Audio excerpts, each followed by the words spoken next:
নজর রাখবো পরবর্তী খবরে। বদলাচ্ছে এবার রাজভবনের নাম। রাজভবনের নতুন নাম লোকভবন।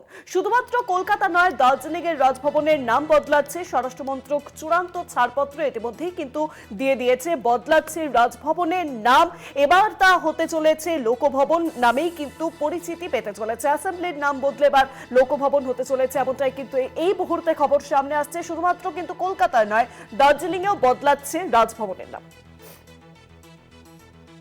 স্বরাষ্ট্র মন্ত্রক চূড়ান্ত ছাড়পত্র ইতিমধ্যেই কিন্তু দিয়ে দিয়েছে। বদলাতে চলেছে এবার রাজভবনের নাম। রাজভবনের নাম বদলে হতে চলেছে লোকভবন।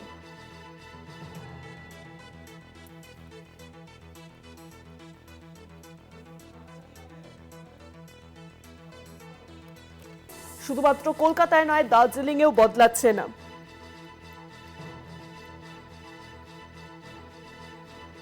রাজভবনের নাম বদলে হতে চলেছে এবার লোকভবন।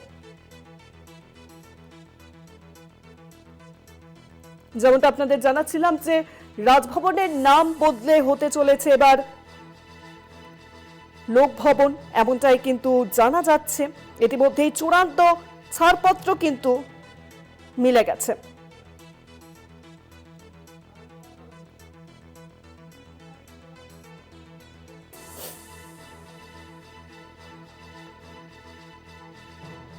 রাজভবনের নাম বদলাতে চলেছে এবার, এমনটাই কিন্তু জানা যাচ্ছে। বদলাচ্ছে রাজভবনের নাম।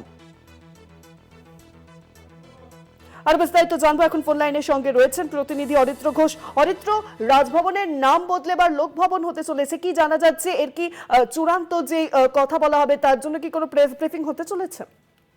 দেখো, প্রেস ব্রিফিং হবে কি হবে না সেটা সম্পূর্ণ রাজভবনের সিদ্ধান্তের বিষয়। কিন্তু যে খবর সামনে আসছে যে গোটা দেশ জুড়েই সম্ভবত রাজভবনের নাম বদলে যেতে চলেছে, এবং যার মধ্যে রাজ্যের যে রাজভবন সেই রাজভবনের নাম বদলে যাওয়ার যে কথা, সেই কথা অনেকটা এগিয়ে গিয়েছে।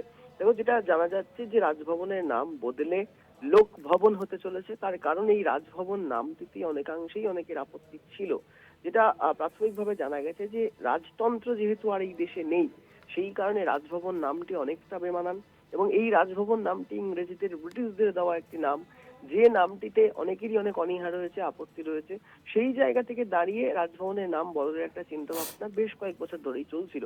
সেই চিন্তা ভাবনার ফলশ্রুতি হিসেবে যেটা দেখা গেল যে চূড়ান্ত যে ছাড়পত্র স্বরাষ্ট্র মন্ত্রকের তরফ থেকে, সেই চূড়ান্ত ছাড়পত্র স্বরাষ্ট্র থেকে পাওয়া গিয়েছে। এবং রাজভবনের, আমি যদি কলকাতার ক্ষেত্রে বলি বা এই রাজ্যের ক্ষেত্রে বলি, তাহলে এই রাজ্যের কলকাতা এবং দার্জিলিং এর যে রাজভবন রয়েছে সেই রাজভবনের নাম বদলে যেতে চলেছে, এবং নাম, যেটা নতুন নামের কথা সামনে উঠে আসছে, সেটা হচ্ছে লোকভবন। এবং যেটা রাজভবন সূত্রে খবর যে আজকে দুপুরেই আনুষ্ঠানিকভাবে সেই পুরো বিষয়টি ঘোষণা করা হবে কলকাতা রাজভবনের তরফ থেকে। অনেক ধন্যবাদ অরিত্র। ফোন লাইনের সঙ্গে ছিলেন প্রতিনিধি অরিত্র ঘোষ।